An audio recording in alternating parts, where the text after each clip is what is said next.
Alhamdulillahirabbil alamin wa bihi nasta'inu ala umuri dunya waddin.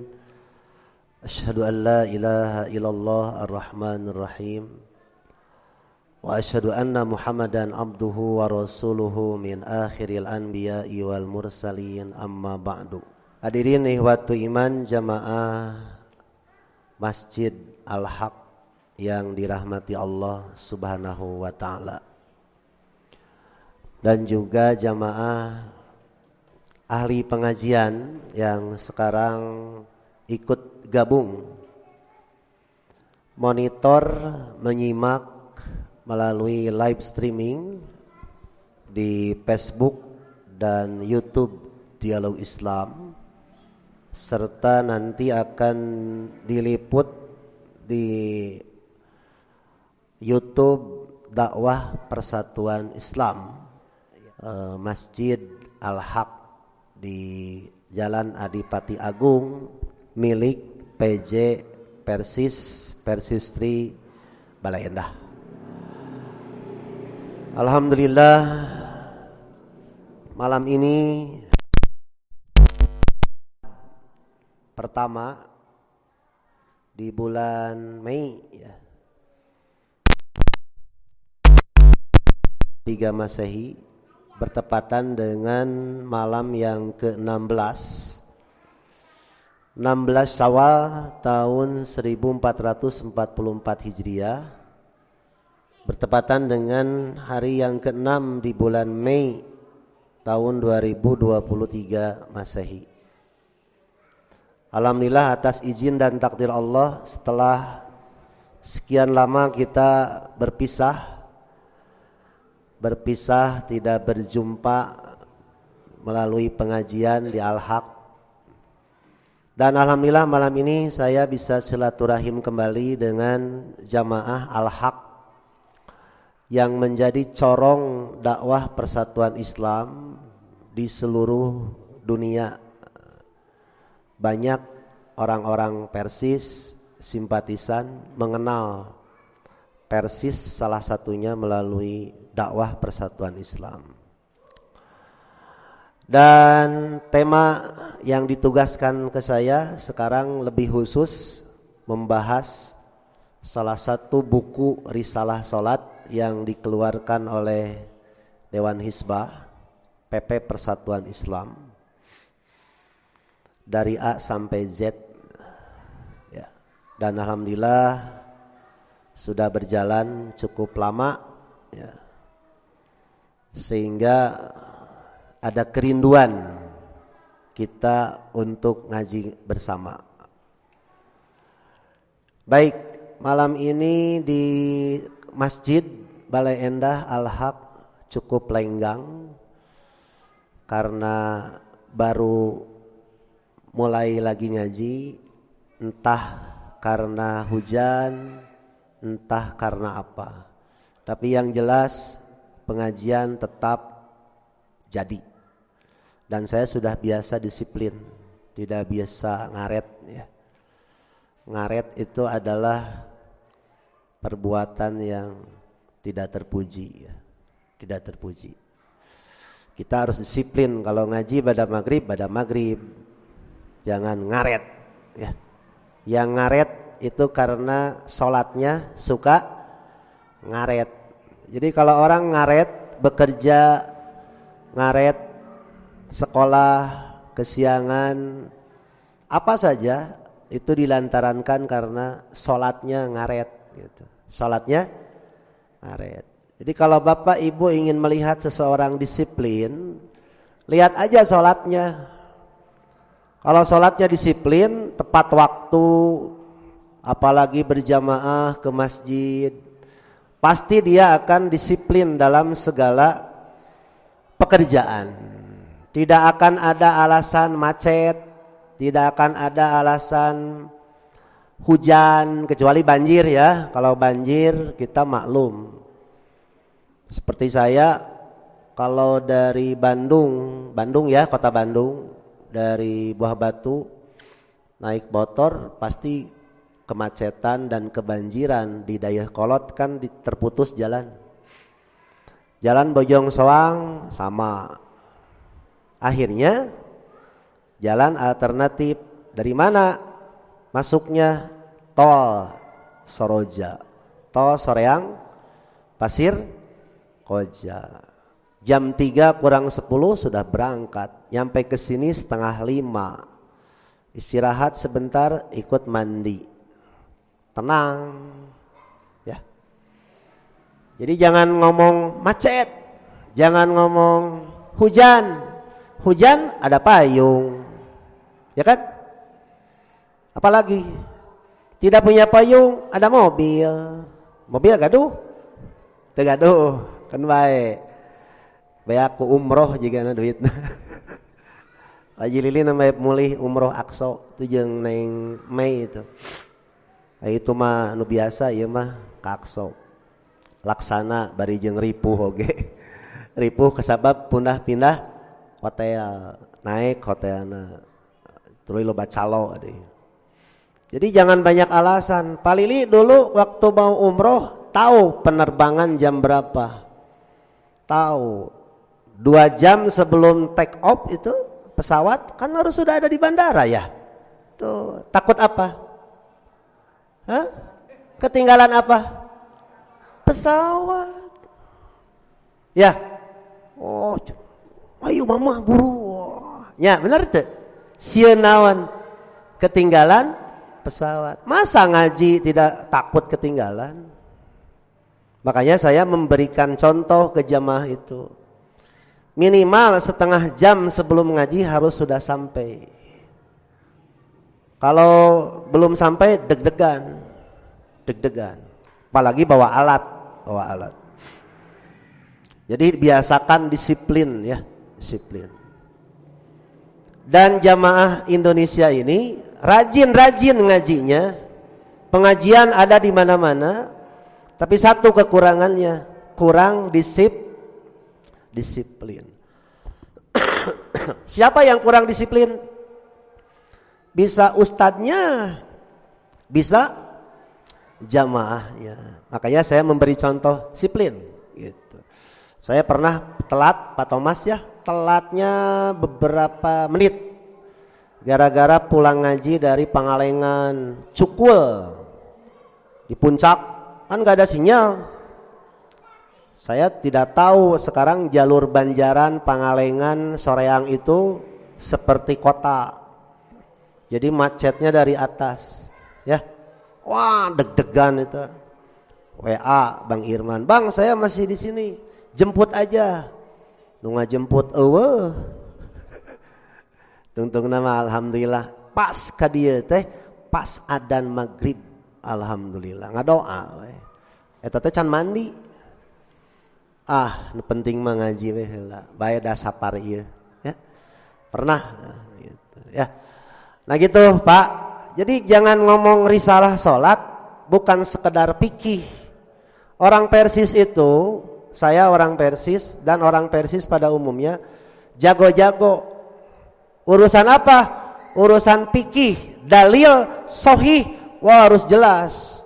Doib sedikit ditolak. Apalagi maudhu, apalagi palsu. Doib sedikit saja, wah nggak mau. Orang Persis itu terkena selektif dalam urusan keterangan. Tapi ada yang lebih penting juga setelah selektif memilih keterangan yang sahih. Maka bagaimana cara pengamalan pelaksanaannya? Nah, salah satunya saya ingin mengajarkan Bapak Ibu semua hadirin, belajar risalah salat itu bukan belajar tata cara salat saja.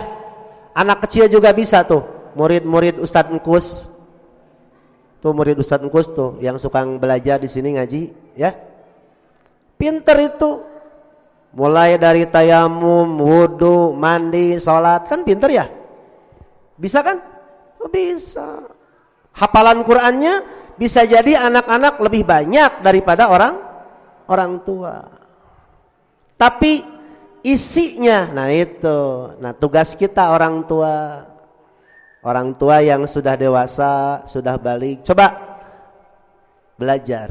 Salat itu mengajarkan satu kedisiplinan waktu. 2 kebersihan, 3 kerapihan, 4 kepatuhan, 5 kebersamaan, 6 persatuan, 7 kepekaan. Apa contohnya kepekaan? Kalau imam salah, maka si makmum laki-laki membaca subhanallah. Peka itu. Kalau imam salah, jamaah saf perempuan membaca, tidak membaca apa-apa, tapi bukan keprok. Nah, tidak boleh keprok di masjid. Tasfik namanya. Tasfik itu kepuk tangan, dan itu ibadah orang Arab jahiliyah. Tidak boleh. Jadi ibu, kalau imam salah, lupa, kelebihan, salah surat, ibu harus gini. Kecuali imamnya torek. Kecuali imamnya torek. Kalau laki-laki, subhanallah. Kenapa imam ketika lupa, laki-laki mengingatkannya dengan kalimat subhanallah? Dengerin. Ya teh Ica ari hayang ngarti mah, mumpung aya Icanya kesok mere coklat geura. Mun eling teh ge. Tapi da sok eling eta mah. Kan tadi mah teh eling da eueuh. Kieu Neng Ica, kenapa kalau imam salah diingatkan oleh mustami makmum laki-laki subhanallah? Begini Pak Lili, begini. Subhanallah itu artinya maha suci Allah dari segala kekurangan, dari segala kecacatan. Begini maksudnya. Ketika imam salah, manusia suka salah. Apakah selamanya salah? Tidak. Manusia lupa. Apakah selamanya lupa? Tidak. Kalau ada manusia salah, jangan sampai kita menyalahkan Allah. Jangan sampai kita menyalahkan Allah. Oh, Allah nggak benar ini menciptakan manusia, gitu kan? Makanya disyariatkan membaca subhanallah, maha suci Allah dari kekeliruan, maha suci Allah dari kesalahan, maha suci Allah dari kealfaan. Allah sudah menciptakan manusia sempurna, tetapi ada kekurangan. Kekurangan manusia apa? Suka salah. Tapi Allah tidak pernah salah. Contoh kedua, kalau ada manusia yang menurut kita cacat fisik, nggak bisa jalan, atau perkembangannya terganggu, misalkan tunarungu, tuna netra, tuna wicara, menurut kita kurang sempurna tidak? Menurut kita manusia kurang, menurut Allah tidak. Makanya kalau kita melihat manusia saudara yang cacat, ucapkan subhanallah. Ucapkan subhanallah. Apa maksudnya? Maha suci Allah. Allah itu sempurna. Menurut kita cacat, menurut Allah tidak. Apa buktinya? Banyak orang yang tunarungu, banyak orang yang tunanetra, banyak orang yang tunawicara tapi berprestasi, ya kan? Banyak juga yang tidak tunarungu, melihat, bisa berbicara, bisa berjalan, tetapi jadi sampah masyarakat. Banyak kan? Nah itu. Jadi kenapa ketika imam salah, makmum membaca subhanallah? Nah timbul pertanyaan, kenapa perempuan kenapa tepuk? Nah saya tidak bisa menjelaskan. Kalau saya itu tidak bisa menjelaskan. Kenapa perempuan tepuk? Mungkin, tapi ini mungkin supaya tidak bercampur suara laki-laki dengan suara perempuan. Karena suara perempuan itu aduh beda Cak jeung lalaki. Amin lalaki mah jeung amin awewe merdu mana? Istri. Tapi boleh perempuan bersuara. Kudu. Apakah suara wanita orat? Bukan. Belum tentu. Saya sampai hari ini belum menemukan hadis yang menyatakan bahwa suara wanita itu orat. Tidak ada. Apa dalilnya? Aisyah Ummul Mukminin radhiyallahu anha, istri Rasulullah, itu salah satu kegiatan beliau mengajar. Guru. Dan salah satu muridnya, di antara murid-muridnya sahabat laki-laki. Kalau mengajar pakai apa? Pakai mulut, keluar suara. Keluar. Nah, berarti suara wanita itu bukan orat. Bukan orat. Jadi ketika imam membaca waladolin, makmum laki-laki amin, makmum perempuan amin. Sama. Kemarin waktu Pak Haji dengan Ibu Pak Lili umroh, kan bareng suami istri, pas lewat mikot ihlal kan, labbaika Allahumma umrotan. Ulah kalah baik. Cacan lah baik teman ke. Jadi kapangi dacan umroh nate. Pak Thomas acan umroh? Oh, pernah? Nah, tuh poho deui. Subhanallah gitu. Ketika masuk mikot, Pak Lili dengan istrinya labbaika Allahumma umrotan. Sambung labbaika Allahumma labbaik, labbaika la syarika labbaik. Boleh ibu terus gitu. Ya, boleh. Nah, jadi suara wanita itu bukan orat. Cuma perempuan itu memang mengandung daya tarik suaranya, rambut sampai ujung kaki yang rorombeheunnya pun menarik gitu. Tahu rorombeheun? Apa rorombeheun, Cak? Perpecahan suku namanya rorombeheun itu. Jadi perempuan yang rorombeheun tetap menarik gitu. Nah, baik Bapak Ibu hadirin semua, ayo kita mulai disiplin dari sholat. Sekali lagi, sholat mengajarkan tadi apa? Kepekaan. Salah satu ciri kepekaan ketika imam lupa diingatkan oleh makmum. Kalau laki-laki subhanallah, kalau perempuan gitu, entong kieu, entong gitu. Kayak jadi rame atuh masjid. Dan tidak boleh itu. Kemudian kepekaan yang selanjutnya, salat mengajarkan kepekaan. Contoh imam beres salat aqbala alaina biwajhihi. Kalau beres salat, imam itu menghadap ke makmum. Tidak wajib, tidak. Cuma hikmah dan pelajarannya adalah seorang imam mesti memperhatikan kondisi makmum. Saya lihat di sebelah belakang sini ada siapa? Kemana nih Pak Asep? Kemana nih Pak Alam? Kemana nih Pak Wawan yang biasanya ngaji? Tidak hadir. Kalau yang ngeliput dulu si Agi nanya ke adiknya, siapa adiknya nanti? Bukni, kemana Agi? Di rumahnya. Itu kepekaan. Seorang imam harus begitu. Biasanya berjamaah, ada jamaah yang tidak berjamaah, tanya. Lain diomongkan. Tahu diomongkan? Digibah. Kemana Pak Asep tidak ke masjid? Di mana rumahnya? Tuh, jenguk. Kunaon Sep teu ka masjid? Jadi huntu gitu. Itu seorang imam.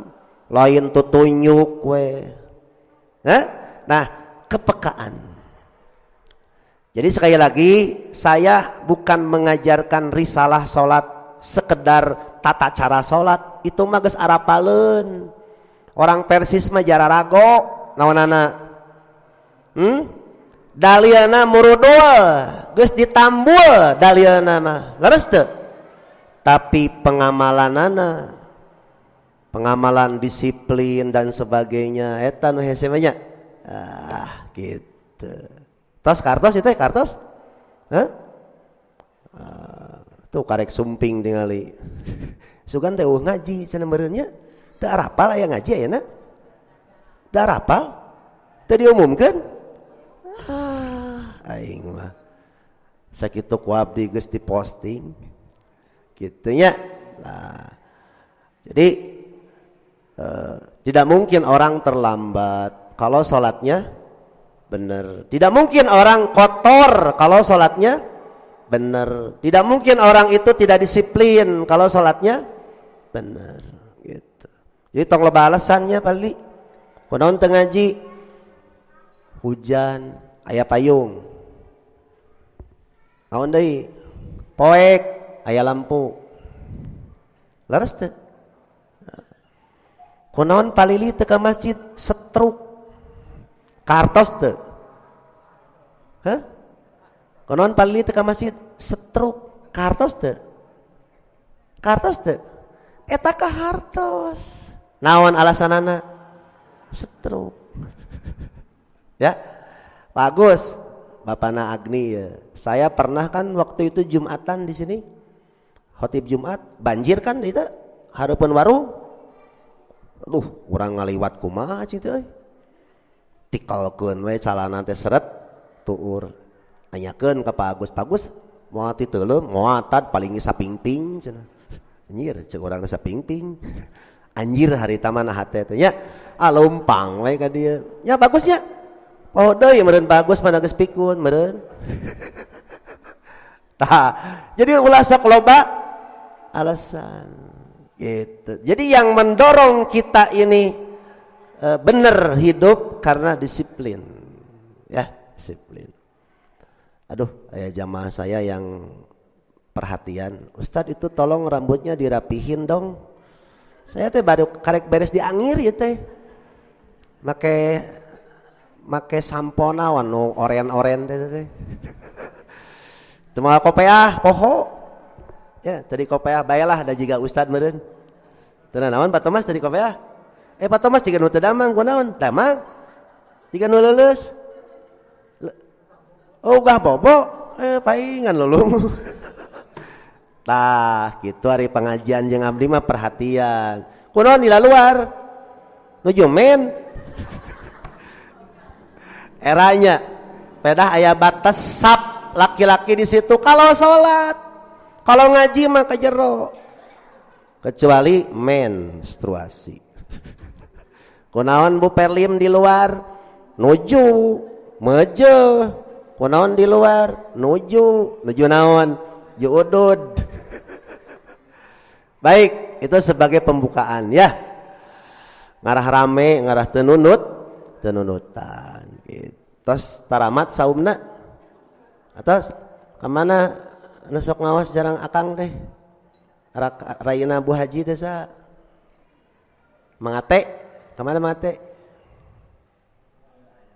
ya tepenak teu disamper salam gitunya cek Ustaz Ansor ngaji gitu bisa stroke. Baik, malam ini ada pertanyaan di radio maupun di WA. Pertama tentang sholat gerhana. Kemarin itu ada gerhana. Tapi kenapa tidak ada sholat gitu kan? Makanya judul atau tema khususnya gerhana bulan tanggal 5 dan 6 Mei itu tidak ada syariat sholat gerhana. Sebelumnya kita mengalami gerhana ya, gerhana apa? Matahari jam sabaraha? 9:30. Sarolat tadi dia. Salat bisi weh henteu. Kan biasana sok abdinya di dieu teh nya. Kamari mah pensiun. Boseneun atuh ku Ustaz Ansor wae, boseneun. Ya. Ustaz Aji nya kan bae sa guru sa ilmu eta ge. Sarua da teh jelema. Nu penting mah ngimaman bisaeun salat, bisaeun khutbah, bisaeun. Gaya mah da moal sarua beda tuh. Nah, Kemarin kita mengalami gerhana matahari. Saya ingatkan sebentar aja ya, mengingatkan kembali. Gerhana matahari itu sederhananya begini Pak Thomas. Cahaya matahari tidak sampai ke bumi, terhalang oleh bayangan bulan. Matahari itu adalah simbol ilmu, pusat ilmu dari Allah. Tidak sampai ke bumi, tidak sampai kepada manusia, terhalang oleh bulan. Siapa bulan? Ulama, ustadz, kiai. Ustadz, kiai, ulama itu bukan matahari. Dia itu adalah seperti bulan. Apa bulan? Memantulkan cahaya dari Allah kepada manusia. Nah sekarang saya menyampaikan Quran, menyampaikan hadis. Dari mana Quran? Dari Allah. Hadis dari mana? Dari Nabi. Saya yang menghalalkan? Bukan. Saya yang mengharamkan? Bukan. Saya yang membid'ahkan? Bukan. Saya hanya menyampaikan. Kartos, ketika saya tidak menyampaikan ilmu, tidak membacakan, tidak mengajarkan, terjadilah gerhana matahari. Kartos tuh. Sekali deh ngarah rada cerdas. Sok. Ngerti tuh. Kudu ngerti. Matahari itu sumber pusat cahaya, ya kan? Mulai meletek, apa itu meletek? Terbit atau ya? Terbit disebut Fajar kidib jam 2:30, fajar sidik sudah terlihat jelas, subuh. Satu saat matahari ini cahayanya tidak sampai. Terhalang apa? Terhalang oleh bayangan bulan. Disebut gerhana matahari. Manusia mengalami gerhana. Manusia menjadi bingung beragama, sulit menentukan mana benar, mana salah, mana hak, mana batal, mana sunnah, mana bid'ah.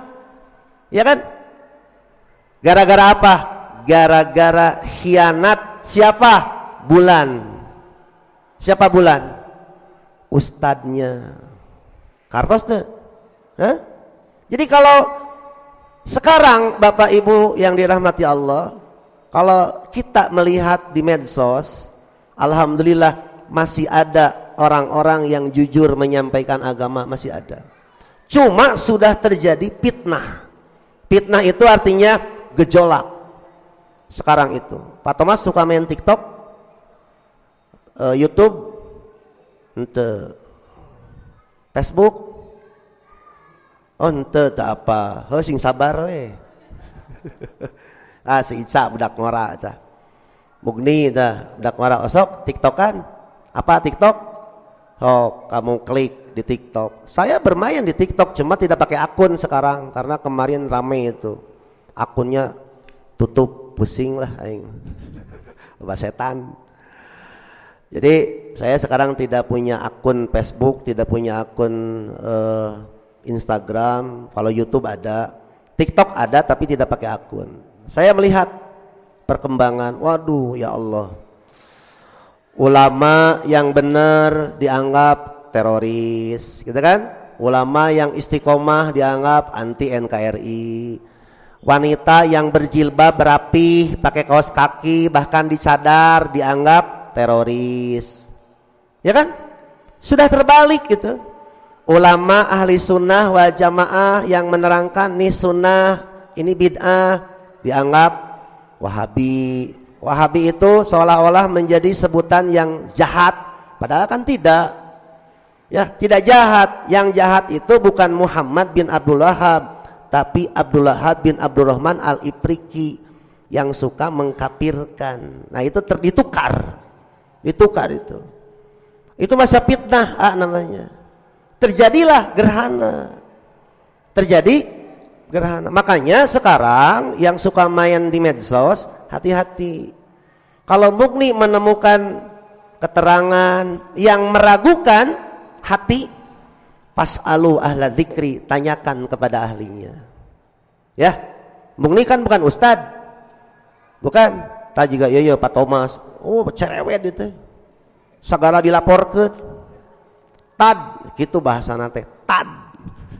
Lain ustad, tad. Ieu cenah aya kasus kieu.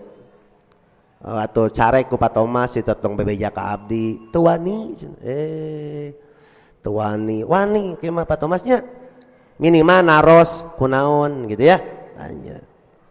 Tapi kalau sudah dapat ilmu dari saya umpamanya Pak Thomas sampaikan nanti ya. Gitu si Mei tuh tadi nanyakeun. Ustadz aku teh lupa. Apa lupanya Mei? Saya lupa ketika sholat make upnya ternyata tidak tembus air, tidak pakai waterproof. Ica suka pakai make up bedak. Hati-hati tuh bahan, kalau bahannya tidak tembus air itu harus digosok pakai amplas. Tahu kan bahan-bahannya segitu sekarang. Ada bahan yang tidak tembus air, jadi si air itu lewat aja, makanya digosok. Kalau bahasa saya pakai hamplas, kalau bahasa Ica terserah, yang penting bersih. Lupa ternyata sedang sholat belum dicuci, sholatnya sah tidak? Tidak sah. Bagaimana tuh? Balikan deui gitu, balikan lagi. Kalau ingetnya sekarang. Tapi kalau ingetnya sudah sebulan karena tidak tahu ilmu, istighfar saja. Istighfar dan taubat. Nah gitu ya Mugni ya. Kalau Mugni nggak ngerti tanya aja ya, tanya. Kemudian kita kembali kepada gerhana bulan. Tanggal 5 dan tanggal 6 kemarin ini sagandengnya naon ya. Nah, tanggal 5 dan tanggal 6 Mei tidak ada syariat ibadah gerhana. Kenapa? Ini ternyata hanya gerhana bulan panumbra saja. Begitu kata pakar astronomi, salah satu anggota Dewan Hisab dan Ru'yat PP Persis, Ustadz Abu Sabda.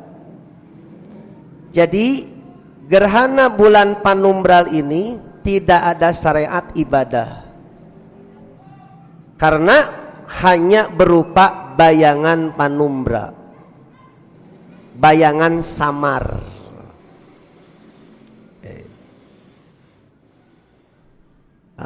Arinitnya. Sekali lagi. Kenapa kemarin dan tadi tidak terjadi syariat ibadah gerhana? Karena hanya berupa bayangan samar. Bayangan apa? Samar. Jadi dari bumi bulan terlihat seperti purnama biasa, kecil sekali meredupnya, itu kurang dari 3%. Makanya disebutnya semi gerhana. Apa? Semi gerhana. Dan di Indonesia hampir semua ormas, organisasi masyarakat, Persis, NU, Muhammadiyah sepakat bahwa gerhana bulan panumbral tidak termasuk khusuf dan tidak ada syariat ibadah. Kalau di grup saya, Ibu, Pak, di grup saya itu rame. Ustadz katanya ada gerhana gitu. Ya betul, tapi tidak ada syariat salat gitu. Nah, kemarin ada ya gerhana matahari. Kalau gerhana bulan panumbra tidak ada gitu.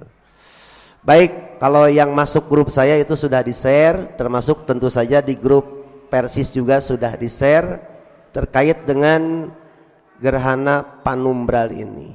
Oke. Barangkali ada yang lupa, kemarin itu ya seyogyanya seharusnya si imam atau DKM Pak Alam nanti mengingatkan kepada Mustami di sela-sela berdoa perbanyak juga istighfar. Ya, perbanyak juga istighfar. Istighfarnya gimana? Astagfirullahaladzim, astagfirullahaladzim. Boleh. Perbanyak juga Sayyidul Istighfar. Apa Sayyidul Istighfar? Apa tuh? Nah pohoan wae tuh. Mungkin apa Sayyidul Istighfar? Ngerakeun budak Pak Agus. Apa kenya? Nah, Sayyidul Istighfar itu pengakuan dosa. Itu baca ketika terjadi gerhana. Kenapa? Banyak dosa kita itu. Banyak dosa. Kemudian nah ini boleh berdoa di saat gerhana sambil mengangkat tangan. Boleh di saat gerhana berdoa sambil mengangkat tangan. Nanti saya bacakan hadisnya ya. Jadi ibu nanti kalau terjadi gerhana lagi, mudah-mudahan terhilapnya, mudah-mudahan terhilap. Boleh berdoa sambil mengangkat tangan. Dalilnya, apa dalilnya? Boleh mengangkat tangan ketika sholat, ketika terjadi gerhana. Apakah ada di buku risalah sholat?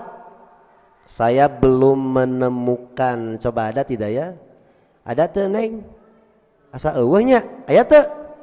Teu aya? Oh bejaan ku abdi ayeuna nya. Kayak di WA lah ka Palili lah. Palili masih aya WA. May aya WA kayak di WA. Nih hadisnya. An Abdurrahman ibni Samurah radhiyallahu anhu qala bainama ana armi bi ashumi fi hayati Rasulillah sallallahu alaihi wasallam idzan kasabatis syamsu panabadtuhunna wa qultu la anduranna ila ma yahdusu li Rasulillah bin kisafi syamsil yauma pantahaitu ilaihi wa huwa rafi'un yadaihi yad'u wa yukabbiru wa yahmadu wa yuhallilu hatta julliya anis syamsi wa qara'a suratain wa raka'a rak'atain rawahu Muslimun wal Baihaqi wa Abu Dawud. Begini terjemahnya Pak Lili, Pak Thomas. Dari Abdurrahman bin Samurah, dia mengatakan ketika saya sedang main lempar panah pada masa Rasulullah sallallahu alaihi wasallam, tiba-tiba terjadi gerhana matahari. Lalu saya meninggalkan permainan itu dan saya berkata, saya akan melihat apa yang dilakukan oleh Rasulullah sallallahu alaihi wasallam ketika terjadi gerhana matahari. Kemudian saya menemui beliau. Pada saat itu Rasulullah sedang mengangkat kedua tangannya, berdoa, bertakbir, bertahmid, bertahlil sampai terang kembali. Kemudian beliau membaca 2 surat dan sholat 2 rakaat. Hadis riwayat Muslim. Hadis riwayat Muslim. Iya, begitu ya. Jadi nanti siapapun yang mengalami gerhana, ketika berdoa boleh berdoa sambil mengangkat tangan. Timbul pertanyaan, apa doanya? Bebas. Robbik pilli wali walidayya warhamhuma kama robbayani shaghira, boleh. Robbij'ani muqimas sholati wa min dzurriyyati robbana wa taqabbal du'a, boleh. Robbana atina fid dunya hasanah, boleh. Boleh sambil mengangkat tangan. Itu dalilnya. Baik, nanti setelah sholat isya kita lanjutkan ya. Iya, baik, kita lanjutkan.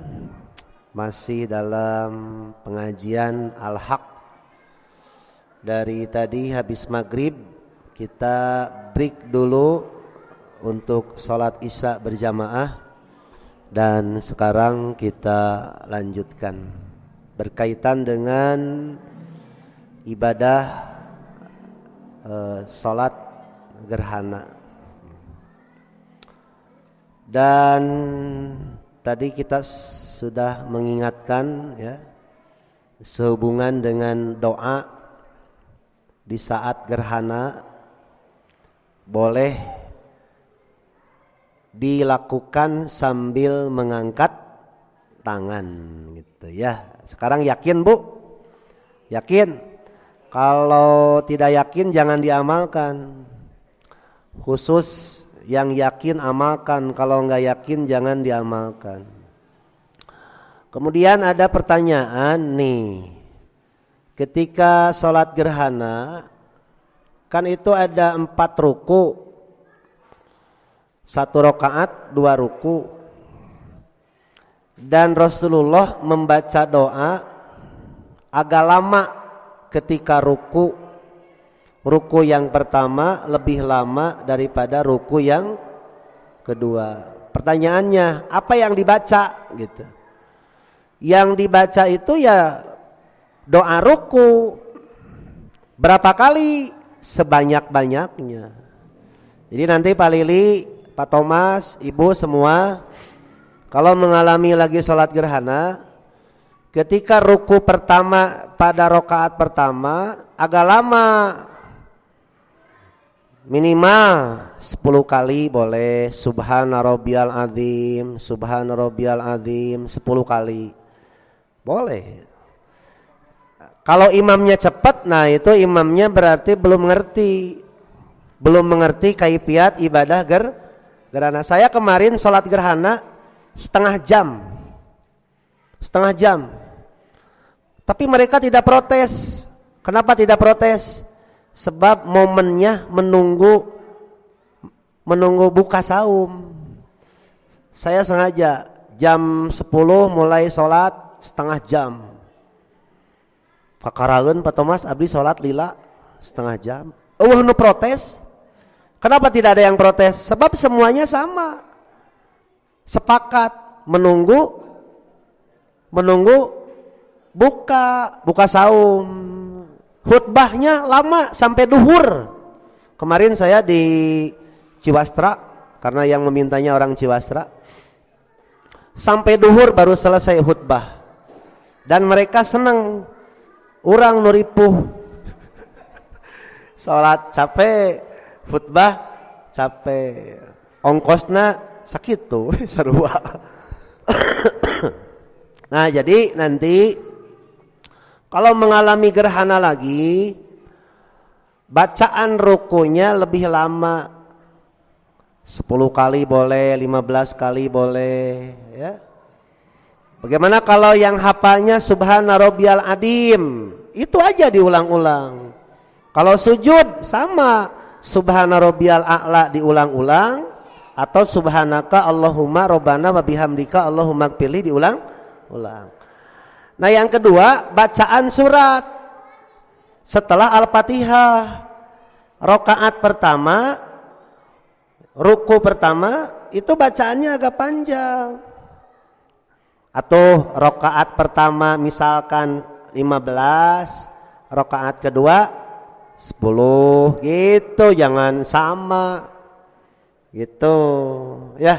Nah, jadi seorang imam harus mengingatkan kepada makmum. Saya selalu mengingatkan.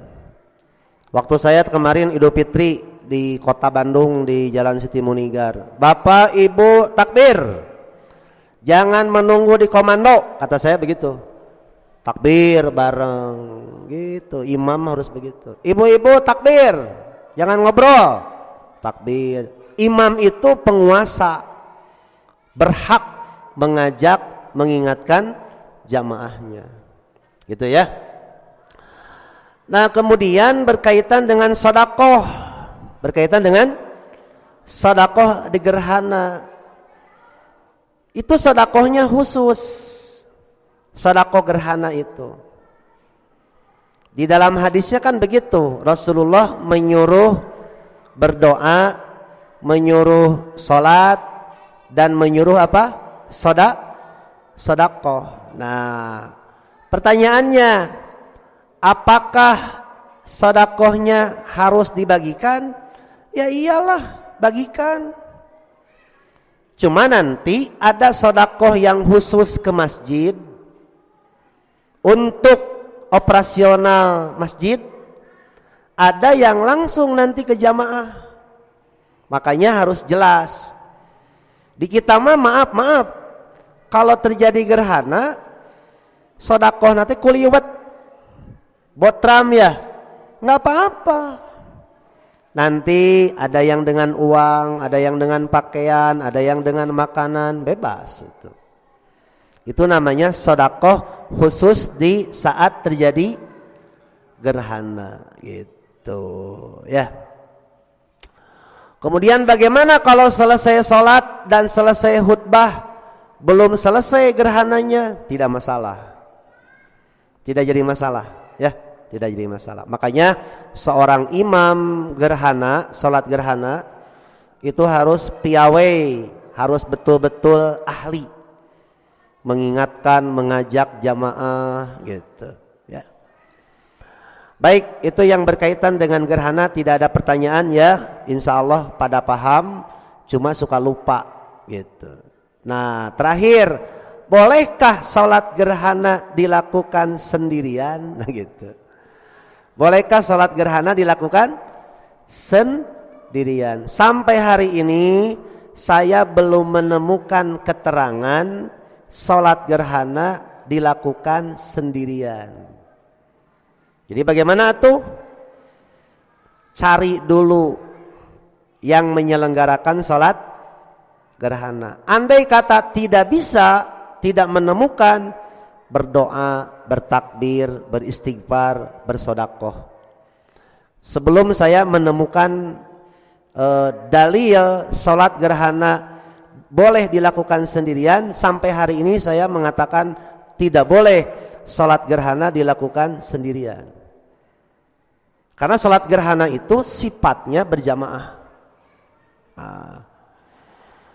Nah ada lagi sholat duha. Bolehkah sholat duha dilakukan berjamaah? Nah ini boleh sesekali, tapi nah ini saya menemukan dalilnya. Sholat duha sesekali boleh dilakukan berjamaah. Mana? Dalilnya sholat duha berjamaah diriwayatkan oleh Imam Ahmad dari Utban bin Malik anna Rasulullah sallallahu alaihi wasallam shalla fi baitihi subhatad duha faqamu wara'ahu fasallau bi salatihi. Dalilnya kata Utban bin Malik, Rasulullah sallallahu alaihi wasallam salat sunat di rumah beliau, lalu mereka berdiri di belakang beliau dan sholat mengikuti beliau. Itu sholat sunat duha ya, sholat duha berjamaah, tapi sesekali. Seperti sholat tahajud berjamaah sesekali boleh, cuma tidak di masjid, dilakukannya di rumah, seperti yang dilakukan oleh Rasulullah dan Ibnu Abbas. Sebagai upaya pendidikan, misalkan Pak Lili punya cucu, punya anak, dilatih supaya sholat tahajud, diajak berjamaah boleh. Cuma setelah dewasa masing-masing. Yang namanya pendidikan kan ada target, jangka pendek dan jangka panjang. Kartos. Nah sesekali sama istri boleh, tapi jangan tiap hari. Sebab Rasulullah tidak pernah mengajak istrinya, kecuali sholat tarawih. Kalau sholat tarawih justru Rasulullah mengajak, membangunkan istrinya, ayo. Bahkan setiap malam ganjil setelah sholat asar beliau mengumumkan dalam hadis riwayat Imam Ahmad itu, malam ke-21, 23, 25, 27, 29 itu diumumkan kepada para sahabat, besok nanti malam kita sholat berjamaah, dan istrinya dibawa. Itu bedanya, dan dilakukannya di masjid. Tapi kalau seharian, Pak Lili sama Bu Imas tidak bisa tiap hari. Memang ada hadis Bukhari, berbahagialah seseorang, semoga Allah merahmatinya, orang yang membangunkan seseorang diperciki airnya, diperciki matanya dengan air, kemudian mereka sholat. Itu katanya sholat tahajud berjamaah. Padahal Itu mah hanya membangunkan, gitu. Ya. Baik, cukup panjang berkaitan dengan risalah salat ini dan selalu akan terulang kembali dan kita diingatkan terus oleh Allah Subhanahu wa taala agar menjaga kemurnian ibadah tersebut. Nah, salat gerhana bulan kemarin tidak dilaksanakan karena memang panumbra hanya samar-samar. Terakhir nih, apa hikmahnya gerhana bulan Pak Thomas? Hikmah gerhana bulan mah begini, ilmu disampaikan oleh para ustadz dengan baik, disiplin, jelas, tegas, tapi manusianya tidak menerima, susah ngerti, teu diamalkeun karena terhalang oleh bayangan bumi, kesibukan bumi, terlalu sibuk urusan dunia sehingga ilmu ini nggak nyerap gitu. Si ilmu teh teu nyerap, bodoh deui teu dipraktekkeun. Nah itu gerhana bulan. Dalam istilah bahasa Sunda namanya samagaha hate. Hate nate geus kakunci, hatinya tertutup, si ilmu ini tidak masuk. Padahal waktunya tepat, penjelasannya lengkap, tapi hati ini menolak. Kenapa? Terlalu sibuk urusan dunia. Jangan salah kalau kita sholat tahajud kesiangan terus. Kalau sesekali boleh. Berjamaah ke masjid kesiangan terus. Mau sodakoh tidak jadi. Mau baca Quran tidak jadi. Mau beramal soleh selalu ada penghalang. Gara-gara apa? Gerhana hati. Apa sebabnya? Terlalu banyak urusan dunia. Rasulullah mengatakan, wala tuksirid dohika fa inna kasratad dohiki tumitul qalba. Hadis riwayat Tirmidzi. Jangan terlalu banyak tertawa, sebab banyak tertawa menyebabkan hati menjadi mati. Apa yang dimaksud jangan terlalu banyak tertawa? Jangan terlalu banyak hiburan, jangan terlalu banyak healing, jangan terlalu banyak hiburan. Tong loba teuing healing. Naon healing teh? Ulin. Jangan terlalu banyak dunia. Kalau dunia sudah ada dalam pikirannya, sulit menerima nasihat. Ngapalkeun teu apal-apal, salat teu husu, saum teu bener. Itu gara-gara samagaha hate. Disebut gerhana bulan. Bulan tidak punya cahaya, memantulkan.